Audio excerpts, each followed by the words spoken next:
오늘 함께 보실 하나님의 말씀은 신약성경 마태복음 6장 12절 말씀입니다.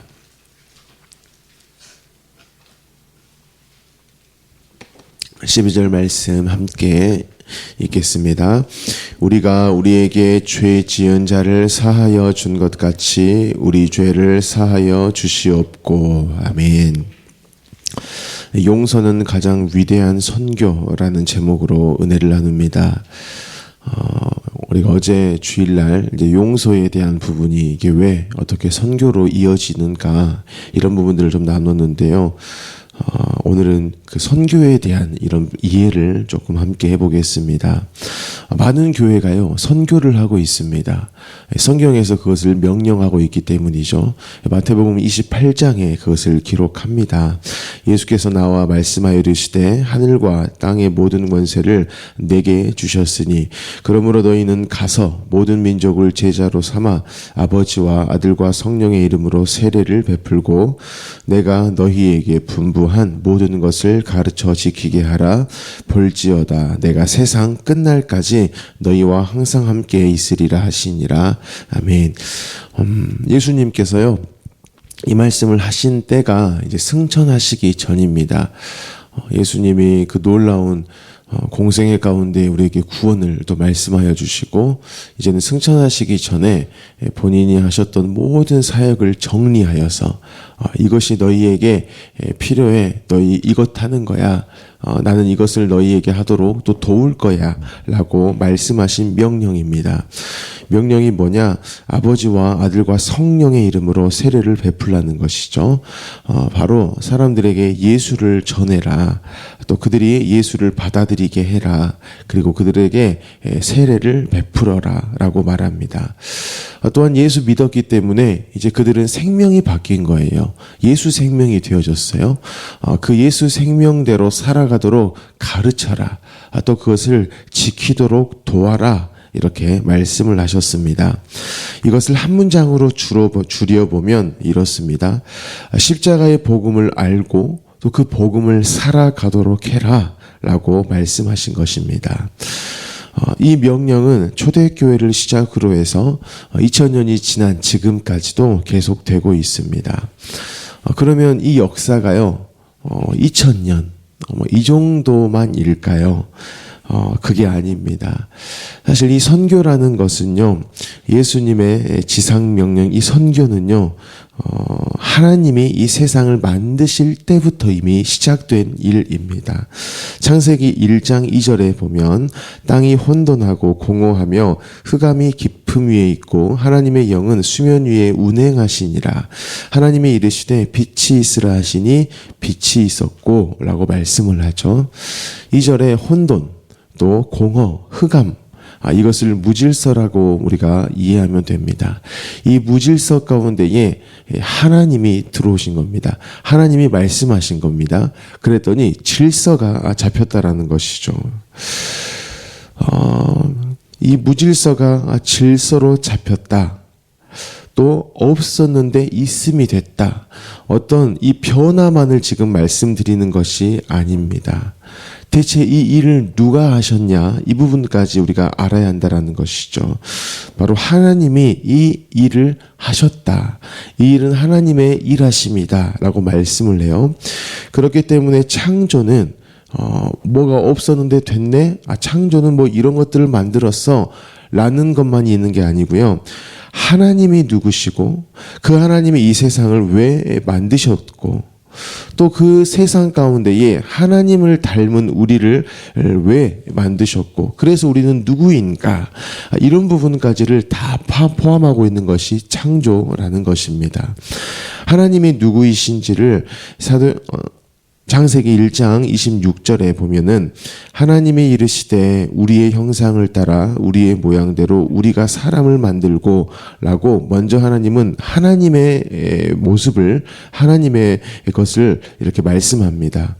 하나님은 어떻게 존재하시죠? 우리로서 존재하십니다. 우리입니다. 여러분, 우리로서 존재한다는 것은 그냥 우리, 이것만이 아닙니다. 저와 여러분이 적어도 우리라고, 우리 교회다라고 했을 때는 그냥 사람이 뭐 2명 이상이라는 걸 우리로만 이야기하나요? 물론 숫자 셌을 때는 그렇게 우리가 볼 수는 있지만 우리라는 이 의미 안에, 이 단어 안에 많은 의미가 들어있다라는 것이죠. 함께 뭐 밥을 먹었던 이야기라든지, 함께 어떤 예배를 했다라든지, 또 함께 단기 선교를 다녀왔다든지, 적어도 어제 우리 선교주일날 함께 뭐도 흔들어요? 국기도 흔들었다든지, 이런 모든 것들을 포함하고 있는 것이 우리입니다. 우리라는 것은 서로 연합이 되었다. 하나님께서 연합이 되셨다라는 겁니다.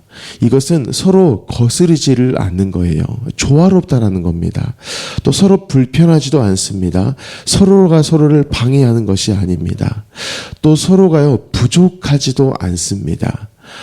우리다라는 것은 온전하고 또 완전하다라는 것입니다. 그런데 그 하나님께서요, 그러한 우리됨의 존재 방식, 그것을 따라 사람을 만들었다라고 말씀합니다. 여러분, 이것이 참 중요합니다. 애초에 사람이라는 존재는요, 하나님의 완전하심, 또 온전하심, 이것을 가지고 만들어졌다라는 겁니다. 그런데 하나님의 이 온전하시다, 하나님의 완전하시다, 이것을 가지고 우리를 만드셨을 때 어떤 하나님의 온전하심과 완전하심을 이게 툭 떼어줘 가지고 우리 하나님과 별개로 너희는 온전해, 완전해, 이게 아닙니다. 그 하나님 안에 언제나 우리를 두시는 거예요. 하나님의 우리됨에 저와 여러분도 끼워주신 겁니다. 그래서 하나님 안에 있을 때에만이 그 온전함, 또 우리됨, 이것들이 유지가 되도록 하신 것입니다. 이렇게 하나님이 일을 하셨습니다. 다 목적이 있어요. 왜 이렇게까지 하셨느냐? 바로요, 하나님이 나는 이런 하나님이야, 이것을 계속 드러내고 싶으신 것입니다. 창조의 이야기를 들어보면 와, 하나님 진짜 대단하시다, 하나님 진짜 전능하시다 라는 고백이 당연히 나옵니다. 그런데 단순히 하나님은 대단하셔, 전능하셔 라는 어떤 이런 말들을 듣고자 이렇게 창조하신 것만이 아닙니다. 그 대단하심과 능력이 있으심, 전능하심, 이것들이요, 사람을 통해서 드러나게 하고 싶으신 거예요. 하나님과 우리를 부모와 자녀로 이해해 보면, 여러분, 자녀가요, 부모님만 할 수 있는 어떤 일들을 해냈다고 가정을 해 봅니다. 여러분, 그것을 자녀가 생각할 때요, 아니 내가 이런 일도 했어? 아니 내가 나의 삶 가운데 이런 온전함이나 완전함이 이렇게 내가 드러났다고? 라고 했을 때, 여러분, 자녀가 그 일에 대해서 기뻐할까요, 안 기뻐할까요? 자녀로서 엄청 기뻐하겠죠. 뿌듯하겠죠. 그런데 그 자녀보다 누가 더 기뻐해요? 부모가 더 기뻐하는 겁니다. 그 자녀를 통해 부모의 어떠함이 드러나면 그것보다 더 기쁜 일이 부모한테는 없다라는 것이죠. 하나님은 그것을요, 계속 드러내고자 하시는 겁니다. 그래서 저와 여러분을 하나님 안에 계속 두시는 거예요. 그래서 우리로 하여금 하나님의 완전하심이 무엇인가, 하나님의 온전하심이 무엇인가, 이것을 드러내시는 것입니다. 26절 하반절에 보면 그들로 바다의 물고기와 하늘의 새와 가축과 온 땅과 땅에 기는 모든 것을 다스리게 하자 하시고 라고 말씀합니다. 여기에서의 이 다스림이 있는데요, 우리가 앞에 있었던 우리의 존재, 하나님은 누구이신가, 왜 이렇게까지 하셨는가를 모르고, 야, 우리는 다스리는 걸 하라고 만들어져서 다스려야지 라고 어떤 이 결단을 하라고 하신 말씀이 아닙니다. 여러분, 이 다스림이 열매인데요, 어떻게 나타나느냐, 바로 하나님과의 우리됨, 하나님이 우리를 우리됨으로 하시기 위한 하나님의 열심, 이것들 가운데 집중하고 집중하면 뭐가 열매로 나올까요? 이 다스림이 열매로 나오는 것입니다. 그래서 저와 여러분은요, 하나님이 우리에게 누구이신가, 이것에 대해서만 집중하면 되는 겁니다. 하나님이 그 우리됨에 우리도, 저와 여러분도 끼워주시기 위해 어떤 일을 하셨는가. 또 우리는 성경을 알죠. 뒤에는 우리가 결국에는 죄를 짓습니다. 그 하나님의 우리됨을 우리가 스스로 나와버리는 것이죠. 죄를 지었어요. 하나님과 단절이 되어졌어요. 하지만 그 단절된 가운데에서도 하나님은 우리됨을 위해서 또 하시는 일이 있잖아요. 또 예수 그리스도를 보내주시고 십자가에서 구원하신 이러한 하나님의 어떠한 일, 우리됨을 지키시는 일, 그것에 우리가 계속 집중을 하는 것, 이것 가운데에 하나님은 우리를 계속 그렇게 밀어 나아가신다라는 겁니다.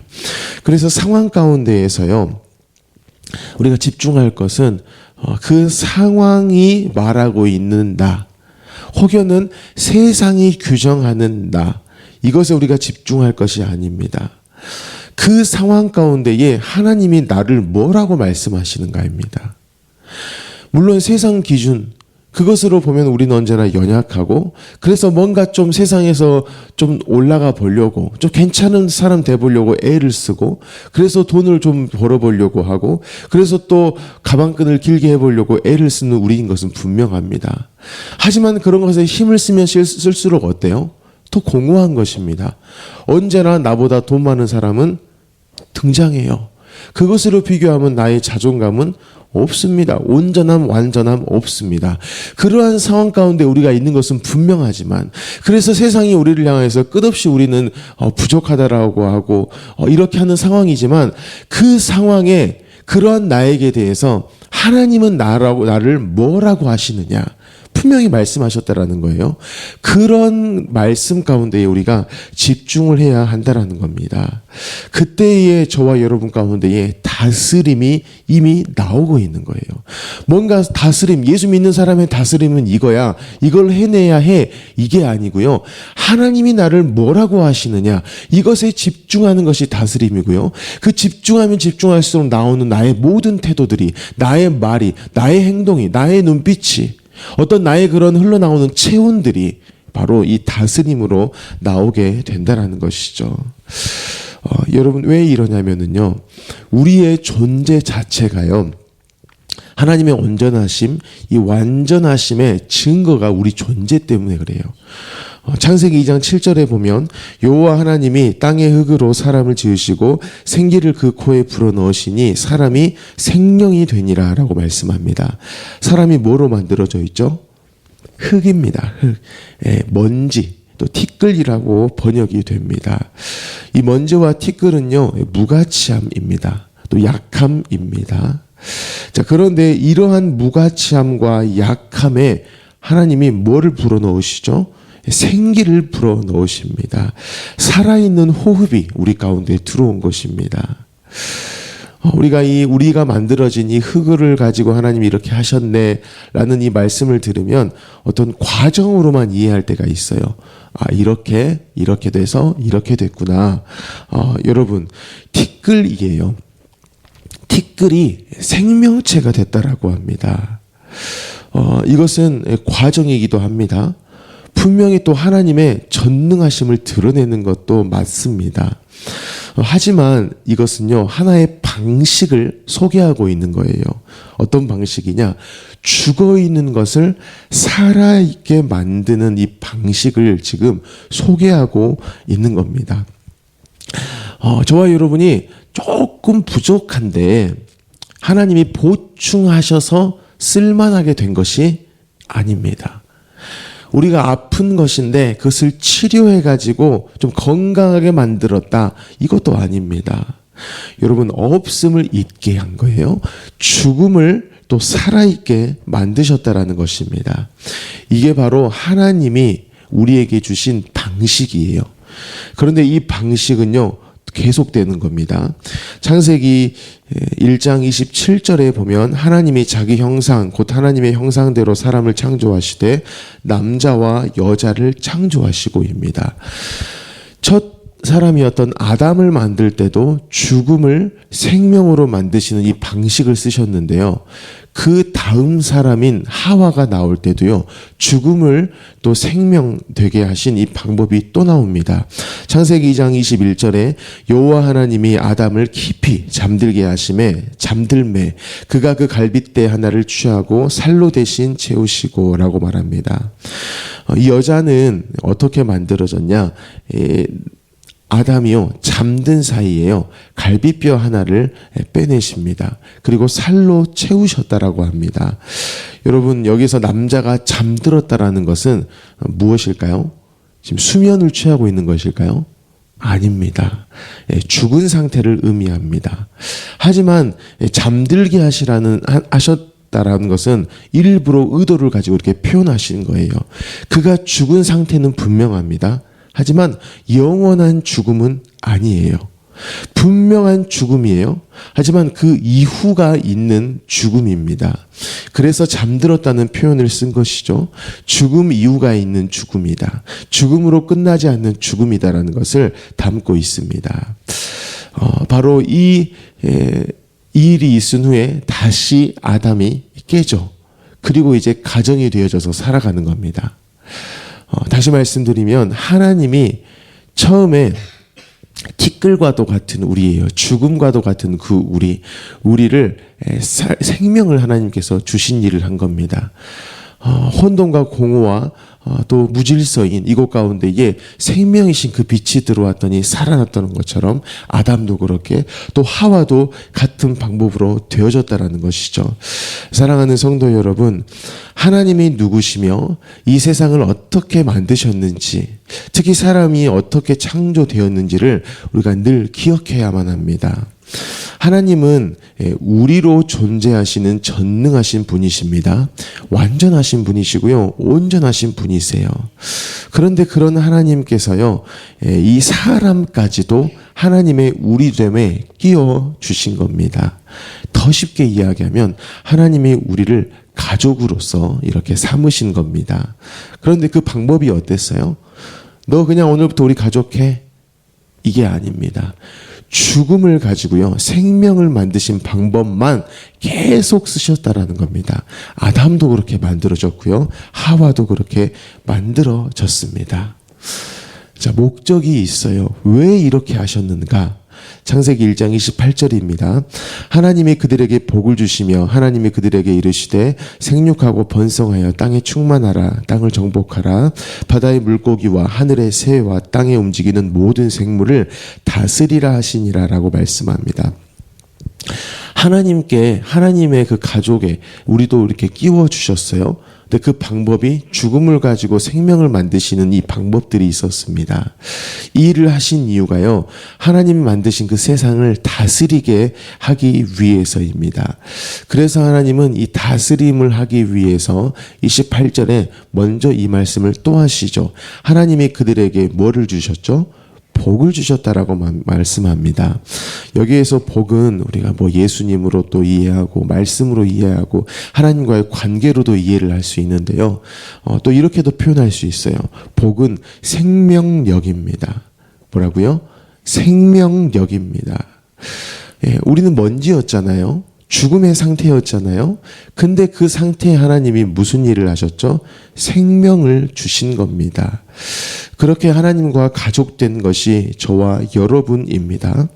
즉 우리의 신분이 뭐냐? 하나님의 생명력이 계속 일하시는 가족이다. 저와 여러분이 그러한 존재예요. 그런데 그 자녀인 우리는 어떻게 다스려야 하느냐? 보니까 생육하고 번성하고 충만하고 정복하라고 말씀합니다. 여러분, 생육하다라는 것은 열매를 맺는다라는 의미입니다.